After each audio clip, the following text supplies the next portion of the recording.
해지 사유에 그 유행이 하나 생겨버렸습니다. 유행이요? 네, 그게 네. 뭐냐면은 바로 그 고급 아파트 브랜드로의 그 명칭 변경을 요구하는 명칭 게 변경.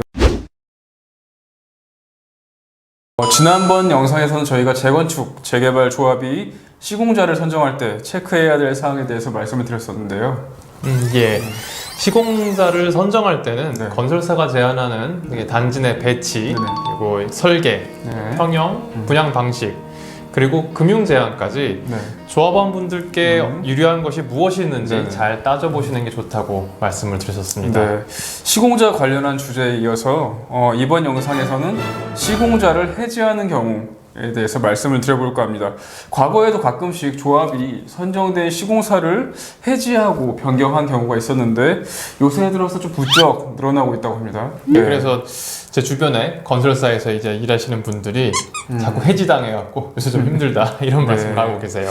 네. 그럼 조합이 시공자를 해지하는 이유는 이제 시공자 선정 과정에서 어떠한 좀 위법이 있었다거나 약속한 계약 내용을 이행하지 않아서 그럼 계약을 좀 해지하는 경우들일 텐데요. 요새는 해지 사유에 그 유행이 하나 생겨버렸습니다. 유행이요? 네, 그게 네. 뭐냐면은 바로 그 고급 아파트 브랜드로의 그 명칭 변경을 요구하는 명칭 게, 변경. 네, 그게 그 교체를 위한 것들이 요새 유행으로 조금 해지 사유가 네. 되고 있습니다. 근데 그 시공자를 해지 교체하는 경우에는 그럼 조합원들한테 손해가 발생할 수도 있잖아요. 좀 각별한 주의가 필요할 것 같은데요. 그럼 브랜드 이름 때문에 시공자를 해지하는 경우가 그렇게 많나요? 예, 요새 대형 건설사들이 네. 기존에 있었던 브랜드 말고 네. 자기들이 이제 건설사들이 네.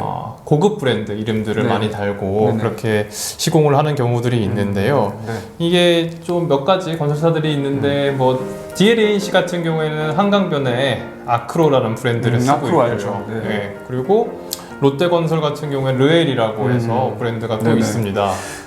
현대에서는 그 DH 맞습니다. 예, 현대에서도 DH를 앞세워갖고 이제 수주전에 뛰어들고 있어요. 하이엔드급 브랜드잖아요. 네, 이 고급 아파트 브랜드들은 그 이미지도 이제 고급화를 추구하는데 이제 실제 건축에 사용되는 자재들도 네네. 상당히 고급입니다. 아, 그러면 조합원들의 눈이 좀 매우 높아질 것 같은데요. 그 시공자 선정 총회 당시에는 대중적인 아파트 브랜드로 선정을 했다가 고급 브랜드 아파트로 바꾸고 싶긴 하겠습니다. 그래서 조합이 그러니까 이 시공자한테 브랜드를 바꿔달라고 요구하는 건가요? 예, 맞습니다. 그런데 이게 시공자로 선정된 네. 건설사 입장에서는요, 시공자로 선정될 당시의 그 건축비나 분양 가격으로는 이 고급 브랜드의 그 아파트 건설이 어려워서 안 맞죠, 단가가. 예, 그래서 조합의 요구를 들어주기가 어려운 어렵겠어요. 상황이죠. 예. 그러면 그 조합은 이제 시공자가 브랜드 변경을 안 해주면 시공자 해지 통보를 그래서 하는 거군요. 네, 맞습니다. 근데 하지만 그 시공자 브랜드 변경을 안 해준다고 해서 계약 위반은 아닐 것 같은데요. 문제가 있을까요? 예, 이게 브랜드 변경 안 해준다고 해서 시공자를 해지해버리면 이 건설사, 그러니까 시공자 지위에서 해지를 당한 네. 건설사 입장에서는 네. 부당하게 해지를 당했다고 그렇죠. 그럴 수 소송을 있어요. 제기할 수도 있습니다.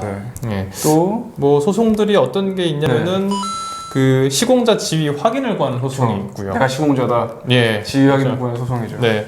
그리고 지금까지 사업 수행을 위해서 지출한 비용이랑 그리고 시공자 지위에서 공사를 끝까지 완료했다면은 얻을 수 있었던 이익 네. 이 전부를 배상하라는 그런 손해배상 소송이 가능하고요.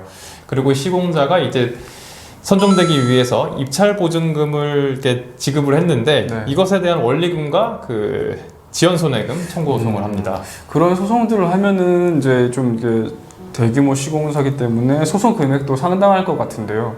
제가 알기로는 이제 컨소시엄으로 구성된 시공자가 수천억 원을 이제 청구하는 경우도 봤습니다. 예, 맞습니다.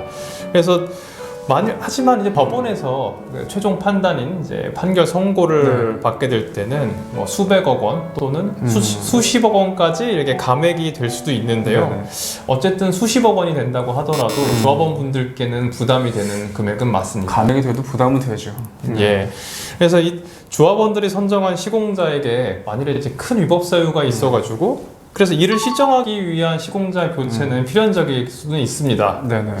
그런데 이제 선정된 시공자는 어쨌든 정비 사업의 중요한 파트너거든요. 그렇기 때문에 시공자를 교체하는 데 있어서는 그 조합원분들의 손해나 아니면은 사업 지연 이런 것들이 발생할 수 있으니까 이에 대한 결정은 신중하게 하시는 게 손해도 좋겠습니다. 손해지만 사업 지원도 큰 문제죠. 예.